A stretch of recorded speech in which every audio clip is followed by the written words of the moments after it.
안녕하십니까 교회 여러분. 오늘 드디어 예언서를 마지막 시간이 되겠습니다.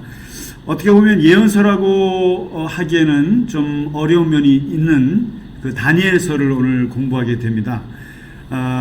예레미야나 에스겔이나 또 이사야서, 아모스, 호세아 이러한 그 예언자들 예언서하고는 달리 다니엘서를 굳이 마지막에 우리가 공부하게 되는 이유는 이 다니엘서는 예언서라고 하기에는 다소 어렵습니다. 그래서 실제로 유대인들은 이제 구약 성경을 그들에게 이제 히브리 성서겠죠. 그들의 유대인들은 그 다니엘서를 예언서의 묶음에 넣지 않고 성문서, 그러니까 지혜서 있잖아요.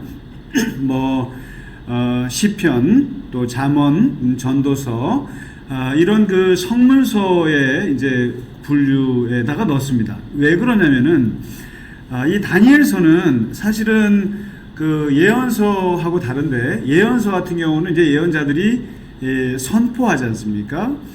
그리고 예언을 해요. 그리고 이제 하나님의 말씀을 그들에게 이제 선포하고 또 이렇게 살아라 저렇게 살아라 지적을 하고 그리고 또 예언자들은 예언자들의 그 소명, 자기가 어떻게 하나님의 부르심을 받았는지에 대한 이야기가 있습니다. 그런 반면에 이 다니엘서는 사실은 다니엘의 인생 이야기가 전반적으로 반 정도의, 그러니까 12장까지 있는데 6장까지가 다니엘의 삶과 그의 어떤 그 인생에 대해서 나와 있습니다. 다니엘의 이야기. 예언자들은 자기의 그 인생을 그렇게 집어넣지 않거든요. 근데 이제 한 반 정도가 다니엘의 이야기이고, 그리고 그가 얘기했던 것은 무슨 선포하거나 무슨 말씀을 이렇게 아주 공격적으로 백성들 앞에 대놓고 한 게 하나도 없고요. 오직 꿈, 그리고 이제 환상, 이런 것을 보고 그것을 이제 해석하고 풀어주는 그런 마치 지혜자 같은 모습을 보여준다는 면에서 이 다니엘서는 예언서하고는 조금 달라요. 그래서 이제 아예 히브리인들, 그러니까 이제 유대인들은 다니엘서를 성문서에, 그러니까 지혜서 쪽에다가 집어넣는데, 그러나 우리 같은 그 기독교 전통에서는 다니엘서를 예언서에다가도 넣습니다. 왜 그러냐면은 기독교는 시간을 굉장히 중요하게 생각하는 종교예요. 그래서 우리는 시초가 있고 종말이 있는 종교입니다.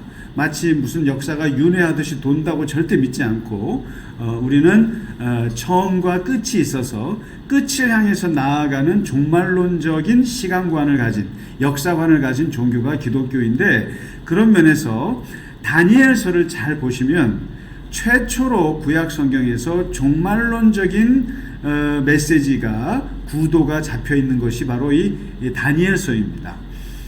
그래서 이 다니엘서에서는 마지막 종말, 그 다음에 구약 성경에서는 찾아볼 수 없는 부활, 그리고 영생, 그리고 마지막 때에 있을 환난, 고난, 이런 것들이 담겨져 있는 유일한 책이 바로 이 다니엘서입니다.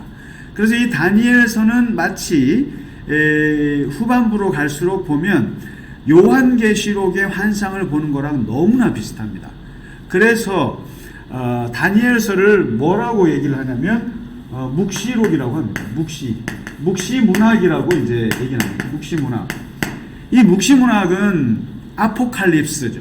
그러니까 이건 뭐냐면 숨겨져 있는 것을 이렇게 숨겨서 미래의 것들 얘기해 주는 건데, 그런 면에서 이제 미래를 얘기한다는 면에서 특히 이제 개신교, 우리 기독교에서는 다니엘서를 예언서로 이제 보는 거예요.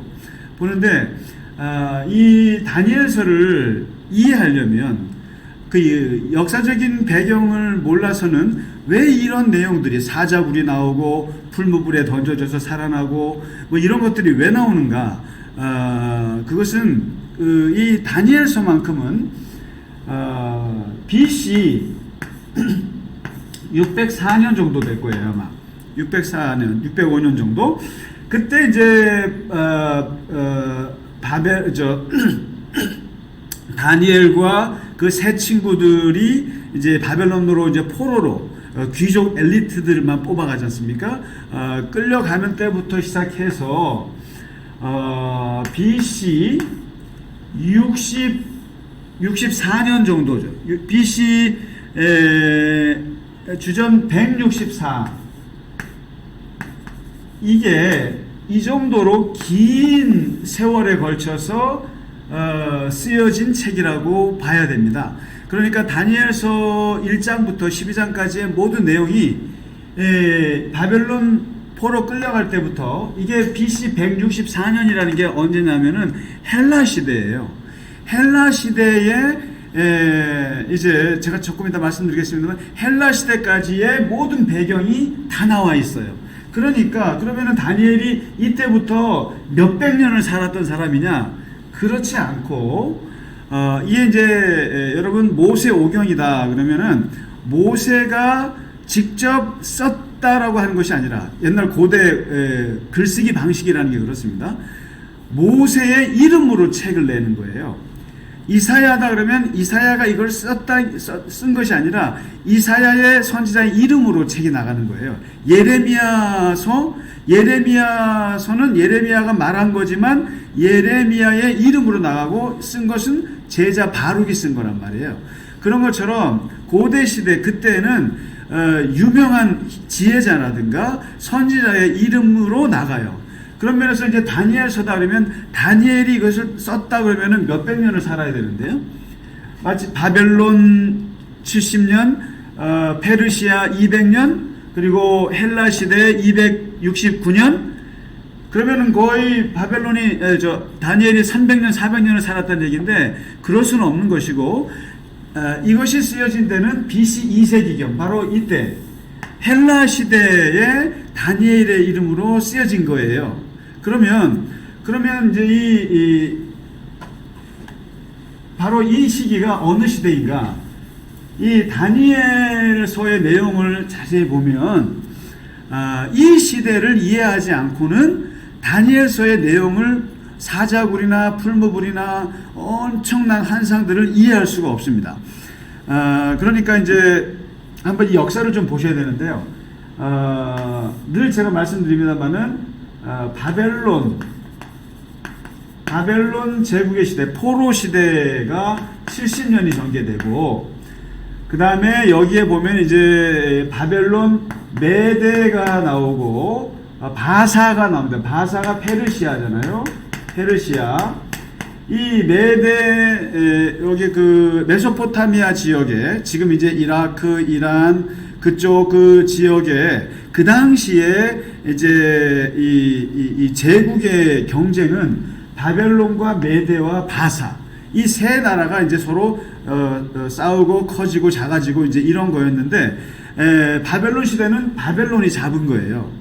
그 다음에 이제 그 메대가 잡은 건 없어요. 그러나 이제 메대도 꽤 중요한 나라고, 여기에 지금 메대 왕이 나오기 때문에 그렇습니다. 그 다음에 이제 중요한 것은 페르시아 시대. 아까 지난번에 고레스 말씀드렸잖아요. 고레스, 키루스 황제가 들어서면서 페르시아 제국 시대가 200년 지속이 됩니다. 200년 지속이 되고, 페르시아 제국이 끝나고 나서 오는 시대가 이제 알렉산더, 그러니까 BC 333년에 알렉산더가 등장하잖아요. 그래서 헬라 제국이 333년에서 BC 64년까지 가니까 269년을, 그러니까 270년 정도를 헬라 제국이 다스리고 그 다음에 오는 게 로마 제국이거든요. 로마 제국. 이때부터 이제 예수님 시대고요. 그 다음에 바로 이 페르시아, 그래서 이 페르시아까지가 우리가 이제 구약의 예언서가 끝나는 거거든요. 그리고 요 헬라 시대, 그 다음에 로마 조금 섞여서 해서 이게 한 400년 정도 되는 이 기간을 신구약 중간기라고 한단 말이죠. 하는데, 이 다니엘서는 놀랍게도 바벨론 시대, 페르시아 시대, 헬라 시대까지를 다 담고 있어요. 이 내용이. 그런 면에서, 그러면은 도대체, 그래서 이제 BC 헬라 시대에 이 다니엘서가 쓰여졌다라는 거예요. 내용은 이때부터 시작되지만, 그러면은 도대체 헬라 시대라는 것, 우리가 이제 성경에서는 헬라 시대를 잘 안 다룹니다만은, 왜냐하면 성경이 없으니까. 근데 신구약 중간기, 그때 이제 걸려있는 때니까요. 근데 헬라 시대가, 알렉산더가 헬라 시대를 열지 않습니까? 알렉산더가 죽고 나서, 알렉산더가 30살에 이제 죽고 나서 나라가 4개로 갈라진단 말이에요. 4개로 이제 지역별로 갈라지는데, 성경과 관련된, 특히 이제 이집트 지역과 이제 그 시리아 팔레스틴 지역이죠. 시리아 지역으로 여기가 프톨레미 왕조라고 들어보셨을 거예요. 프톨레미 왕조가 있었고, 프톨레미 왕조, 그다음에 여기가 셀류코스 왕조가 있어요. 그러니까 이제 이게 중요하죠. 셀류코스, 팔레스틴 이스라엘 쪽을 다스렸던 이제 왕조가 셀류코스인데, 셀류코스 왕조에서 나왔던 왕 중에 제일 역사적으로 악랄한 왕이 있었는데, 그 사람이 바로 그 유명한 안티오코스, 좀 기억해 두시죠. 안티오코스 에피파네스 4세라고 있어요. 에피파네스가 이게 빛이 에피파니 이게 현현하다 이런 뜻인데, 빛이 빛이다. 안티오코스 에피파네스 4세, 이름은 좋은데 이 사람이 이스라엘의 역사에, 유대의 역사에 가장 치욕을 안겨준 왕이에요. 에피파네스 4세가. 이 사람은 이 예루살렘 성전, 이스라엘의 그 율법을 완전히 파괴하고, 그리고 성전 제사를 다 파괴하고, 이 유대교의 근간 자체를 없애버리려고 했던 최초의 사람이 에피파네스 4세예요. 그래서 그 에피파네스 4세의 10대 칙령이 나오는데, 여러분 우리는 없습니다만 외경에 마카베오서가 있는데, 거기를 보시면은 거기에 이 에피파네스 4세가 내린 칙령이 10가지가 있어요. 유대 이교도는 유대인들은 완전히 이교도의 풍습을 따를 것. 둘째, 성전에서 번제와 희생제물과 봉헌을 금지할 것. 셋째, 안식일이나 기타 축제일을 금지할 것. 넷째, 성소와 성직자들을 모독할 것. 다섯째, 이교 제단과 신당을 세울 것. 여섯 번째, 돼지와 부정한 동물들을 제단에 바칠 것. 그리고 남자아이들은 할례를 금지할 것. 그리고 여덟 번째, 음란과 모독 행위로 스스로를 더럽힐 것. 그리고 율법을 저버리고 모든 규칙을 전부 다 바꿀 것. 그리고 마지막 10번째 칙령이 뭐냐면, 이 9가지를 지키지 않으면 사형에 처할 것. 바로 이 시대가 완전히 유대인들로서는 엄청난 핍박의 시대였고, 엄청난 순교의 시대였는데, 그래서 이 마카베오서에 보면은 거기에 한 어머니와 7 아들의 순교 이야기가 나옵니다. 에피파네스 4세의 칙령을 거부하고 따르지 않다가 아들들이 순교를 당하는 이야기가 나오는데, 거기서 이제 6 아들들이 죽고 마지막 막내 아들을 살려두고 회유와 협박을 하는데, 그때 어머니가 했던 말이 죽음을 받아들이라. 그리고 하나님의 자비로 너의 형들과 함께 다시 너도 하나님께서 맞이하게 될 것이다 라고 하는 그 부활과 영생의 그러한 메시지가 처음 들어가는 거예요, 거기에. 그러니까 구약에는 부활이나 그런 영생의 개념이 없습니다. 여러분 말씀드렸잖아요. 구약 성경은 내세가 없는 거예요. 유대교는 내세가 없어요. 그런데 여기에 바로 이제 이 핍박과 엄청난 순교의 그러한 것들을 당하면서 여기서 너희는 하나님께서 부활하게 하시리라, 이게 이제 나오거든요, 마카베오에. 바로 이 시대예요. 완전히 유대교의 근간이 무너지는 이 시대에 그 에피파네스 4세의 엄청난 핍박과 박해 속에서 저항하는 그러한 그 유대인들의 그 영성과 신앙을 이제 그리고 있는데, 그것이 고스란히 반영된 책이 바로 뭐냐? 다니엘서라는 겁니다. 그래서 이 다니엘서는 진짜 이러한 그 역사적인 배경을 놓고 보면 여기 모든 내용들이 이해가 되고, 그리고 이 메시지가 얼마나 강렬한지 볼 수 있습니다. 그리고 이제 나중에 말씀드리겠습니다만은 이 다니엘서가 유일하게 제가 그랬잖아요. 구약의 요한계시록이라고 부활, 그리고 영생, 그리고 종말에 대한 메시지가 다른 구약 성경에는 없어요. 그런 게 없는데 다니엘서에 유일하게 그런 것들이 담겨져 있습니다. 그래서 이게 묵시록이라고 그러고 구약의 요한계시라고 얘기를 할 수 있는데, 이제 다니엘서를 이제 한번 간단하게 보도록 하겠습니다. 이게 한 주에 한 번에 지금 12장을 다 끝내기 좀 양이 많습니다만은 그래도 끝내보도록 하겠습니다. 다니엘서는 1장부터 6장까지가 다니엘에 대한 이야기예요. 다니엘에 대한 이야기, 다니엘 이야기입니다. 다니엘에 대한 이야기고요. 그 다음에 7장부터 12장은 다니엘에 의한 이야기입니다. 다니엘에 대한 이야기고요. 6장까지는 이렇게, 그러니까 다니엘의 삶에 대한 이야기입니다. 앞부분은. 뒷부분은 다니엘에 의해서 다니엘이 본 환상과 꿈에 대한 이야기입니다. 그 다음에 이 앞부분, 그래서 이제 다니엘의 앞부분에 보면은 여러분, 그 다니엘은 이제 다니엘과 같은 유대인들이 제일 많이 꿈꾸었던 모델이 바로 이 다니엘이에요. 그러니까 구약에서는 이제 세 사람이죠. 그러니까 오랜 역사를 식민지 치하에 살았던 게 이스라엘이지 않습니까? 유대인들인데, 그 유대인들 남의 나라에서 2등 시민으로 살면서 그들이 꿈꾸었던 가장 성공적인 모델이 구약에서는 3명이 나오죠. 첫 번째가 요셉입니다. 그 두 번째가 느헤미야죠. 그 다음에 세 번째가 이 다니엘인데, 바로 제국에서 2등 시민으로서 올라갈 때까지 제일 많이 올라간 자리가 바로 이 총리 자리입니다. 그런 면에서 이제 오늘날에도 그 미국에서 사는 유대인들 중에 가장 성공한, 이런 면에서 비슷한 사람이 오늘날에는 헨리 키신저 같은 사람일 수 있습니다. 헨리 키신저. 그야말로 왕의 멘토요, 대통령의 멘토요, 그 다음에 그들의 국방과 외교나 이런 부분들을 도와주었던 아주 가장 최고급 높은 자리에, 그런 이제 바로 다니엘이나 요셉이나 이런 그 모델이죠.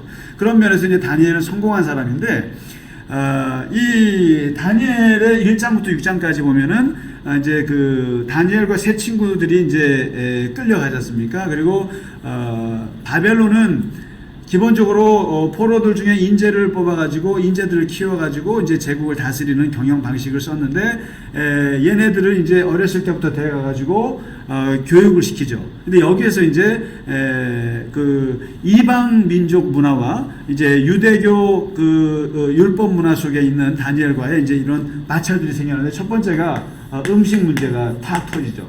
음식 문제가, 음식을 고기를 주고 하는데 이 고기들이 전부 다 신상에 바쳐졌던 우상 음식들인 거죠. 근데 이 다니엘과 셋 중에 안 먹어요. 그러니까 그 걔네 세 친구 그 4명을 교육하는 환관장이 곤란해하니까 다니엘이 말하죠. 열흘 정도 한번 시험해봐라. 나는 채소만 먹을 테니까, 그래도 얼굴이 나빠지면 고기를 먹겠지만 얼굴이 좋아지면은 우리를 일단 놔두라. 그렇게 해서 이제 시험을 하는데, 고기를 먹지 않고 채식만 했는데도 얼굴이 너무너무 좋으니까 패스했어요. 그래서 이게 이방 세계에 가서도 자기 종교의 것을 지켜내는 데 성공하고요. 그다음에 두 번째로는 이제 느부갓네살 왕이 꿈을 꾸는데 꿈은 꿨는데 도대체 무슨 꿈을 꿨는지 내용이 생각이 안 나는 거예요. 이거 참 미치는 거죠. 그러니까 이제 그 당시에는 그 신하들 중에는 이제 그런 저 지혜자들, 그야말로 이제 이 점성술사들, 이런 사람들이 있지 않습니까? 그래서 내 꿈을 이제 해석을 해줘야 되는데, 아니 내가 이런 꿈을 꿨으니까 해석해라고 하는 건 괜찮죠. 근데 자기가 꾼 꿈을 무슨 꿈인지 알아맞히라는 거예요. 이런 잔인한 폭군이 어디 있습니까? 그래가지고 그러니까 신하들이 뭐라고 하냐면은 아니 우리같이 귀신이 아니고서야 그걸 어떻게 알 수 있습니까? 그런데 이제 결국에는 이 자기가 꾼 꿈을 말해주지 못한다고 해서 다 죽여버려요. 근데 이제 이게 누구한테 가냐면은 이거를 누가 풀어주냐면은 바로 다니엘이 풀어주죠. 다니엘이 왕에게 말합니다. 시간을 잠깐 주십시오. 시간을 잠깐 주십시오. 그 집에 들어가서 친구들에게 중보기도를 요청합니다. 중보기도를 요청합니다. 그리고 기도하는 중에 계시를 받습니다. 하나님께 계시를 받고 찬송을 하고 왕 앞에 서요. 왕 앞에 서서 쭉 설명하는데 왕께서 꾸신 꿈은 이것입니다. 그 꿈은 큰 신상을 보았는데 위에는 이런 거예요. 뭐 이제 신상을 봤는데 머리는 금이에요. 그리고 팔과 가슴은 은이에요. 배와 넓적다리는 이게 노스예요. 그리고 종아리와 다리와 여기는 쇠와 흙이에요. 이런 걸 본 거예요. 그러면서 다니엘이 어떻게 해석하냐면은 금은 바벨론이라는 거예요. 바벨론 바로 느부갓네살 당신의 왕입니다. 시대입니다. 은은 메데, 그리고 노쇠는 페르시아, 그 다음에 쇠와 흙이 바로 헬라라는 거예요. 헬라. 그러니까 지금 이게 지금 다니엘서가 역사가 지금 몇백 년이 다 걸쳐 있는 거예요. 바로 이 왕이시여 당신은 금과 같이 찬란하고 한데 이제 당신 시대 다음부터는 점점 약해져서 나중에 돌이 확 날아오면은 밑에가 무너진다. 흙이니까요. 그래서 이제 이 시대적인 역사, 이 역사에 대한 환상을 꿈을 이제 해석을 해줍니다. 그래서 다니엘이 이제 완전히 그 왕에게서 이제 쓰임을 받게 되죠. 그 다음에 세 번째, 이거는 이제 꿈에 대한 걸로 이제 하게 되고, 그다음에 세 번째는 또 어떤 것이 있냐면은 이번에는 다니엘은 빠져 있고 세 친구가 이제 풀무불에 들어가는 이야기가 나옵니다. 그러니까 이제 왕이 그 금신상을 세우는데 여기서 절을 하지 않았다 그래가지고 이제 이 세 친구를 풀무불에 집어넣는데 거기서 풀무불에서 7배로 더 세게 했는데도 여기서 살아나오게 되는 이야기. 그 풀무불, 이걸 잘 보셔야 됩니다. 풀무불. 그 다음에 네 번째가 뭐냐면은 느부갓네살 왕이 두 번째 꿈을 꾸는데 그 두 번째 꿈에 대해서도 이제 그 해석을 해주고 알려주는 이야기가 나옵니다. 그 다음에 이제 느부갓네살의 꿈 두 번째 꿈이고요. 그 다음에 이제 다섯 번째 기적입니다. 다섯 번째는 이제 왕이 바뀌어요. 왕이 바뀌어서 벨사살 왕이 나오는데, 벨사살 왕이 나오는데 이 사람이 좀 방탕했던 것 같아요. 1000명을 모아놓고 잔치를 하는데 잔치할 때 예루살렘 성전에서 가져온 기구들에다가 술을 따라서 먹고 마시고 흥청망청 하는데 그때 한참 잔치를 하는 중에 석회벽에 글이 쫙 써 있는 거예요. 손만 나오는 거예요. 손만 나와가지고 저기다가 이제 글이 막 써지는데 너무 공포스러운 거예요. 너무 무서운 느낌의 이 글이 있는데 이게 뭐라고 쓰는지 알 수가 없는 거죠. 그래서 신하들이 알아맞지 못하니까 여기서도 또 다니엘이 나타나서 이 벽에 쓰여진 글을 보고 해석을 해주면서 예언을 해주는데 바로 쓰여진 것이 메네 데겔 우바르신이다. 그러면서 벽에 쓴 글씨를 해석해 주는데 메네라고 하는 것은 하나님이 왕의 나라의 시대를 끝낸다는 뜻이다. 그 다음에 데겔은 왕을 저울에 달아 보니까 왕이 부족함이 많다는 뜻이다. 그리고 우바르신은 왕의 나라가 나뉘어서 바사와 메대로 넘어가리라. 바로 그죠. 바벨론 시대. 그 다음에 메대와 바사, 페르시아가 있지 않습니까? 근데 이 나라가 바벨론이 깨지면서 두 개로 갈라질 것이다. 라고 하는 뜻이라는 거죠. 그래서 메네 데겔 우바르신 해서 역사의 왕조의 끝을 알리는 메시지다 라고 다니엘이 얘기해 주는데 그날 밤 벨사살이 암살을 당해서 죽습니다. 이거. 그 다음에 메대의 왕 이제 다리오가 등장합니다. 다리오 왕에 등장하는데 이미 이 다니엘이 워낙 총명하고 그리고 워낙 꿈에 대한 해석을 잘하고 그리고 워낙 영적이고 실력이 출중한 게 이미 알려졌기 때문에 다리오 왕이 다니엘을 어떻게 쓰냐면은 삼총리 120 장관제인데요. 고관이라고도 하죠. 삼총리 120. 그래서 각 총리가 40명의 장관을 이렇게 분담해서 다스리는 직제를 썼는데 여기서 이 삼총리 안에 다니엘이 들어가게 됩니다. 그런데 문제는 이 포로 나라에서 온 사람이잖아요. 이 삼총리 안에서도 엄청난 이 뭐가 있겠습니까? 이 권력 암투가 있겠죠. 이거 이스라엘 포로지에서 온 놈이 어떻게 이 삼총리 안에 들어가? 그러면서 이제 어떻게 해서든지 다니엘을 음모해서 이제 없애려고 엄청나게 이제 정치적인 암투를 벌이는데 뭐 잡을 게 있어야죠. 워낙 철저하게 자기 관리를 잘하고 있었던 다니엘이라 틈이 보이지 않는 거죠. 그러다가 뭘 알게 되냐면 쟤는 우상을 숭배하지 않는 애다. 그래서 무릎을 꿇지 않는 애니까 우리가 30일 동안 왕에게 절하는 그러한 이벤트를 만들어서 모든 백성들이 전부 다 왕에게 30일 동안 절하게 하자. 그러면 분명히 저놈은 안 할 거다라고 생각해서 그 칙령을 왕도 기분 좋을 거 아니에요? 그래서 칙령을 내려서 선포합니다. 그런데 왕은 몰랐죠. 거기에 다니엘이 예외가 될 거를 몰랐던 거죠. 근데 역시 다니엘은 여기 보면 제가 아주 좋아하는 성경 구절인데요. 그 6장 10절이죠.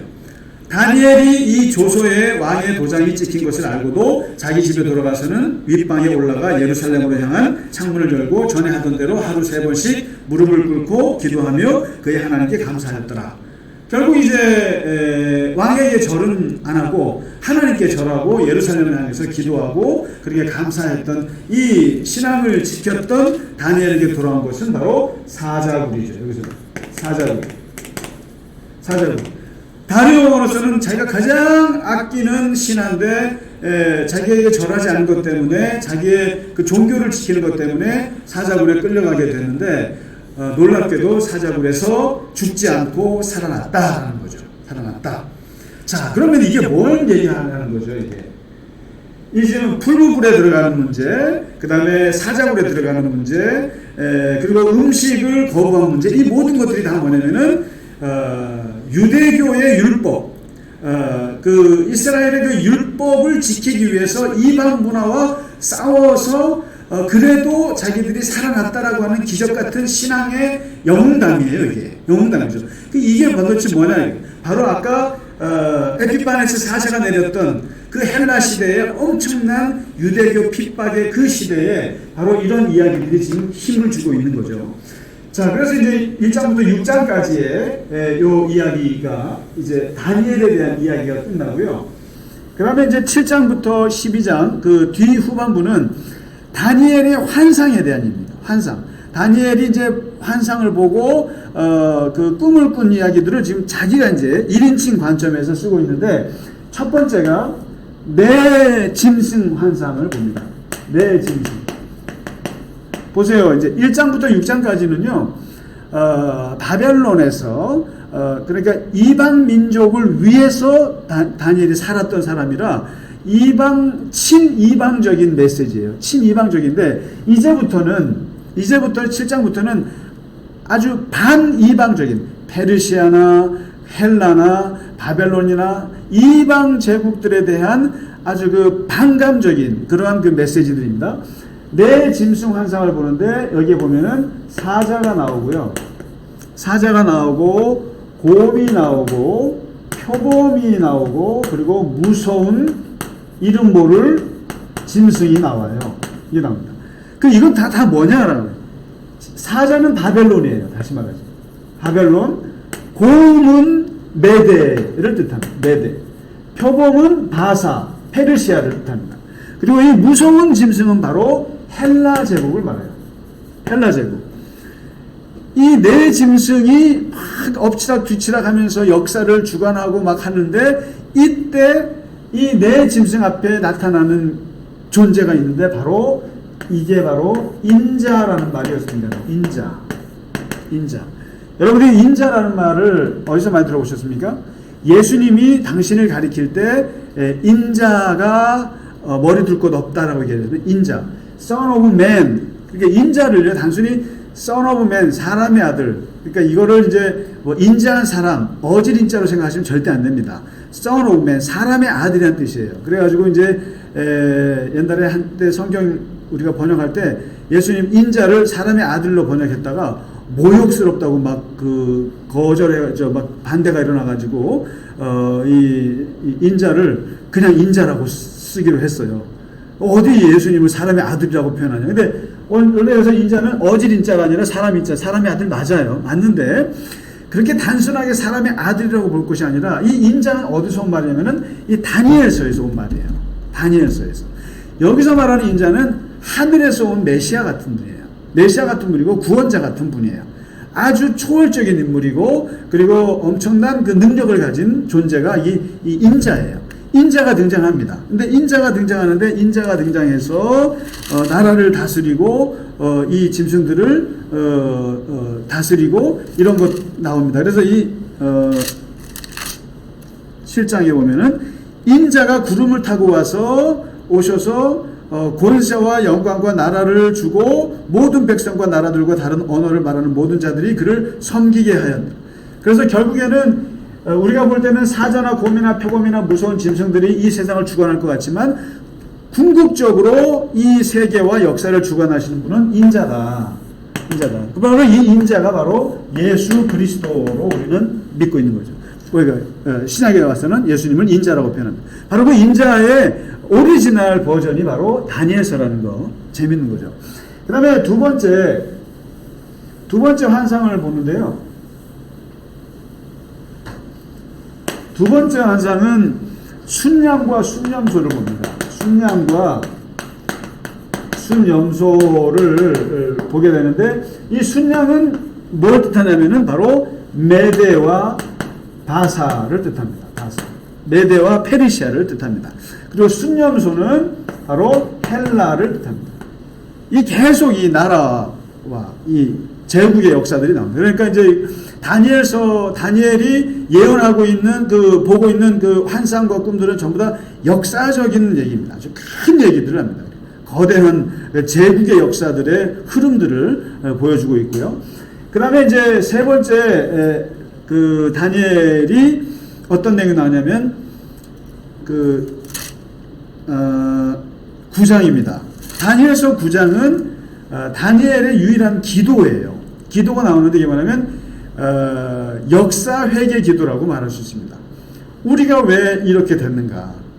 우리가 왜 지금 이렇게 고난과 핍박을 받게 되고 우리가 왜 이러한 시절을 지내고 있는가라고 했을 때 우리는 하나님의 율법을 따르지 않았습니다. 우리가 주님의 말씀을 따르지 않았습니다. 우리가 죄악을 지었습니다. 우리가 패역하였습니다. 그 역사에 흐르는 죄악의 역사들을 고백하고 회개하는 기도가 다니엘서 9장에 나옵니다. 우리가 왜 이렇게 고난을 받게 되는 요 시점이 바로 여러분 에피파네스 4세 BC 164년경 그야말로 유대교가 완전히 근본이 다 없어질 것 같은 그런 위기의 시대를 얘기해 두고 있다는 것을 기억하시면 좋겠습니다. 그 다음에 이제 여기 보면 그런 게 나와요.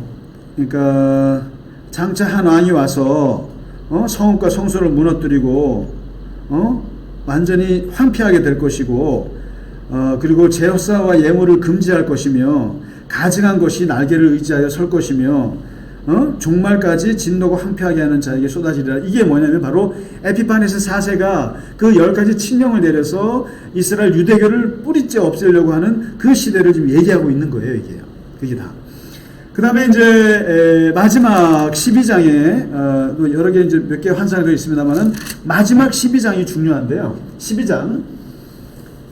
12장에 보면은 다니엘서에 1장 1절부터 4절까지 보시면 거기에 이제 마지막 때에 누가 오느냐. 이게 아주 구약스럽지 않은 책이에요. 그러니까 종말의 때, 마지막 때에 미가엘이 나타날 것이다. 미가엘이 뭡니까? 미가엘? 바로 하나님이 다스리는 3천사 중에 하나죠. 미가엘, 라파엘, 가브리엘. 바로 이 라파엘은 치료의 천사, 그리고 가브리엘은 메신저, 그리고 미가엘은 전쟁의 천사죠. 전쟁의 천사 마이클, 미가엘이 일어나서 이제 땅의 티끌 가운데 자는 중에서 이제 여기 그 구원을 많이 받을 것인데, 그래서 12장 2절이 중요합니다. 12장 2절과 3절이 아주 중요한 메시지인데, 뭐냐면 땅의 티끌 가운데서 자는 자 중에서 많은 사람이 깨어나 영생을 받는 자도 있겠고 수치를 당하여서 영원히 부끄러움을 당할 자도 있을 것이며, 벌써 이 영생에 대한 메시지가 납니다. 영생, 그 다음에 심판. 그러니까 구원. 이게 아주 신약적인 개념이에요. 신약적인 개념들이 나오기 시작하는 거예요. 구약에서는 찾아볼 수 없는 것인데, 이제 마지막 때에 미가엘이 나타나서 백성들을 구원할 것이고, 이게 뭡니까? 고난받고 핍박받고 순교하는 이 상황 속에서 이것을 견디고 이겨낸 그 하나님의 백성들에게는 영생이 주어질 것이고, 아까 마카베오에서 어머니가 했던 말이 있잖아요. 막내 아들에게 죽음을 받아들여라. 죽으면 너가 다시 영생하고 부활하고 구원을 받을 것이다 라고 하는 이 신약의 메시지가 여전히 이제 있는 거죠. 그 다음에 3절에 보시면 되게 아주 의미 있는, 이게 지혜 있는 자는 궁창의 빛과 같이 빛날 것이요 많은 사람을 옳은 대로 돌아오게 한 자는 별과 같이 영원토록 빛나리라. 많은 사람을 그 하나님께로 옳은 대로 돌아온 자는 별과 같이 빛나리라. 이 메시지. 그래서 마지막 때에 영생과 부활과 종말에 대한 그러한 말씀들을 하고 있습니다. 그리고 여기 보면은 다니엘아 마지막 때까지 이 말씀을 간수하고 이 글을 봉투에 넣어서 봉함하라. 마치 이게 뭡니까? 묵시록이잖아요. 묵시록. 하나님의 은밀한 계시. 지금 핍박되기 때문에 이것을 드러내면 안 되고 숨겨놓고 이것이 나중에 봉함해 놨다가 나중에 펼쳐 보일 것이다. 이거 완전 요한계시록이지 않습니까? 요한계시록이고. 그래서 이 묵시록은 그야말로 예언서하고는 다른데, 예언서는 그나마 변화의 가능성이 있다고 생각할 때 하는 게 예언서예요. 그런데 묵시록은 너무 절망적인 상황을 말합니다. 너무 절망적이고 도저히 인간의 힘으로는 지금 이 상황을 바꿀 수 없다라고 하는 아주 절망적인 상황에서 나오는 하나님의 은밀한 그 말씀이 이 묵시록입니다. 바로 반보섬에서 요한이 요한계시록을 쓸 때 그거는 로마 제국을 우리가 이겨낼 수가 없어요. 그런 중에 쓰여진 책이 바로 이 계시록입니다. 하나님께서 로마의 용을 때려 죽이고 그리고 제국을 무너뜨리고 하나님께서 그럴 날이 올 것이다. 그리고 거기에 참고 견디고 이겨낸 성도들은 하나님의 영원한 영생과 부활의 생명을 얻게 될 것이다. 이 메시지와 오늘 다니엘이 지금 맡고 있는 바로 이 헬라 제국의 엄청난 핍박 속에서 살아남고 있는, 고생하고 있는, 고난당하고 있는 이스라엘 백성들, 자기 백성들을 향해서 하나님의 묵시록적인 마지막 때에 영생하리라, 부활하리라고 하는 이 계시록 같은 것을 쓰고 있습니다. 그래서 이 다니엘서는 아주 독특한 책이고 그리고 중요한 책이고, 그래서 예언서이지만 예언서를 뛰어넘는 그리고 이제 신약의 예수님의 그 기독교하고도 이제 맥을 같이 하게 되는 그러한 중요한 책이라고 하는 사실을 우리가 함께 공부했습니다. 이게 좀 많은 내용을 오늘 한 번에 다루다 보니까 좀 시간이 좀 길어졌던 거 양해 바랍니다. 예, 이제 이로써 예언서를 마치게 되고요. 이제 한 주 정도 쉬고 나서 새로운 성경 공부로 여러분과 함께 하도록 하겠습니다. 예, 공부하시느라고 고생 많으셨습니다. 감사합니다.